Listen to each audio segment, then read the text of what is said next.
Poder en hombres sin letras y idiotas. Esta semana he estado estudiando sobre los diferentes grupos políticos y religiosos en los tiempos de Jesús. La mayoría de los seguidores de Jesús, ¿a qué grupo pertenecerían? ¿En qué grupo clasificaban los religiosos a los que luego mayoritariamente serían cristianos? ¿De dónde era la mayoría de los convertidos al Evangelio de Jesús? ¿Cómo los consideraban los demás? ¿Con qué grupo me identifico yo como cristiano? Básicamente en tiempo de Jesús encontramos estos grupos principales: los fariseos, los saduceos, los celotes, los herodianos, los esenios y los últimos de los cuales vamos a hablar, los Am-Ha-Aretz. Haremos una breve descripción de cada uno de ellos. Los fariseos eran el grupo religioso más importante en la época de Jesús. Su nombre significa separado, y se consideraban como la verdadera comunidad mesiánica que el día del juicio sería la primera en ser salvada. Eran legalistas centrados en la ley de Moisés. Creían en la vida después de la muerte, la resurrección de los muertos, la existencia de ángeles y espíritus. Creían en la llegada del Mesías y de Elías. Los saduceos eran un grupo político y religioso que se originó a partir de la descendencia legítima de Sadoc. Tenían la Torá. Eran aristocráticos con gran poder en el Sanedrín. Negaban la vida tras la muerte. La salvación consistía para ellos en purificaciones dentro de Israel. No creían en ángeles ni en demonios. Los esenios eran un movimiento judío que vivían en comunidad en lugares rurales, apartados y eran estrictamente organizados. Tenían leyes y normas propias. Daban mucha importancia a la pureza ritual y el bautizo era un rito obligatorio. Buscaban a Dios con celo. Vivían en sencillez y pobreza total. Son famosos por los manuscritos del Mar Muerto. Los celotes eran un grupo político religioso.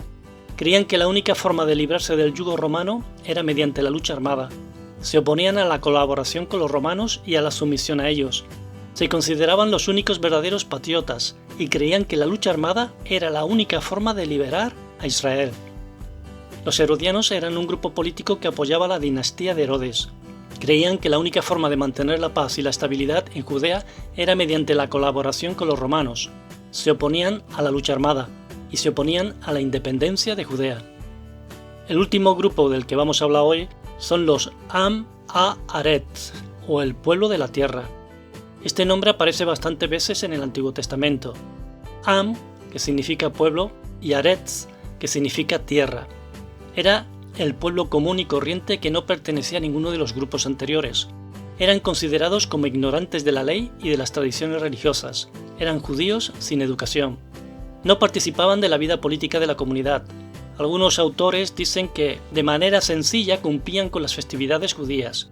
Muchos creían en el Dios único de Israel, en la ley de Moisés que intentaban obedecer con sus propios medios. Tenían esperanza mesiánica y creían en la resurrección. ¿De qué estrato social eran mayormente los discípulos de Jesús y cómo los consideraban los demás grupos? El pasaje de Hechos 4 nos va a aclarar mucho esta pregunta. El contexto del pasaje nos habla de lo que ocurrió después de la sanidad de un cojo de nacimiento y de la predicación de Pedro y Juan, donde se convirtieron 5.000 personas, por lo que los sacerdotes con el jefe de la guardia del templo y los saduceos vinieron para meterlos en la cárcel. Al día siguiente fueron llamados a testificar delante de los gobernantes, de los ancianos, los escribas y del sumo sacerdote Anás y de la gente importante vinculada a la familia de los sumos sacerdotes. Les preguntaron con qué potestad o en qué nombre habían sanado y predicado. El versículo 8 dice lo siguiente: Entonces Pedro, lleno del Espíritu Santo, les dijo: Gobernantes del pueblo y ancianos de Israel. Pedro, lleno del Espíritu Santo, les testifica de que la sanidad fue realizada en el nombre de Jesucristo, el cual ellos crucificaron, pero Dios lo levantó de los muertos. Jesucristo era la causa de la sanidad del paralítico.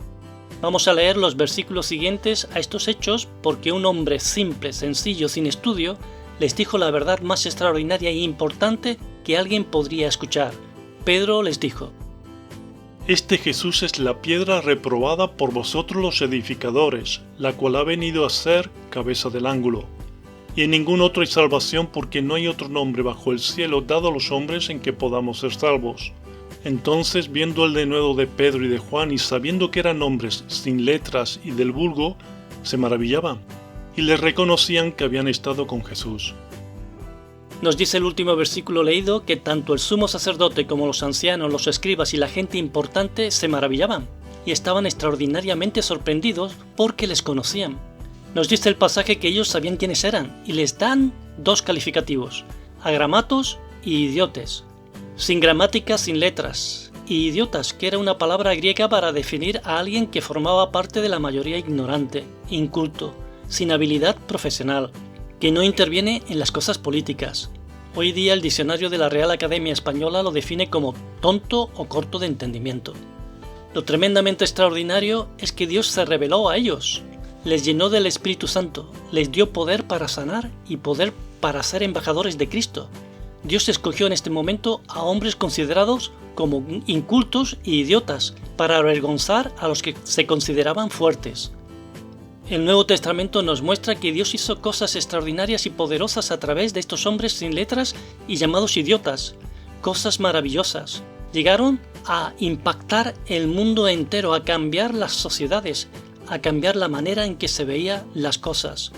Vamos a leeros unos pasajes tremendamente importantes que hablan de este poder a través de estos hombres.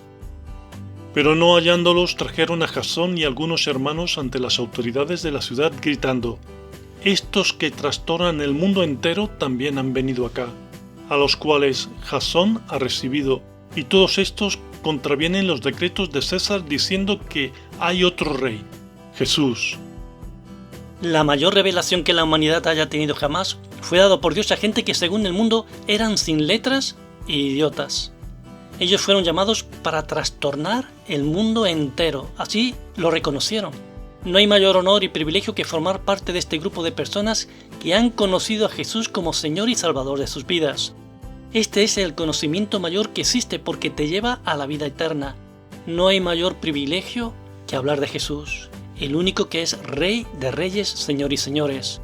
Llegará un día en que todos los demás conocimientos carecerán de importancia. Llegará un día en que todos tendrán que arrodillarse y reconocer esta verdad. Desde Promesas de Dios oramos para que crezcas en conocimiento de quién es Jesucristo y de su Evangelio. Os esperamos en un próximo programa.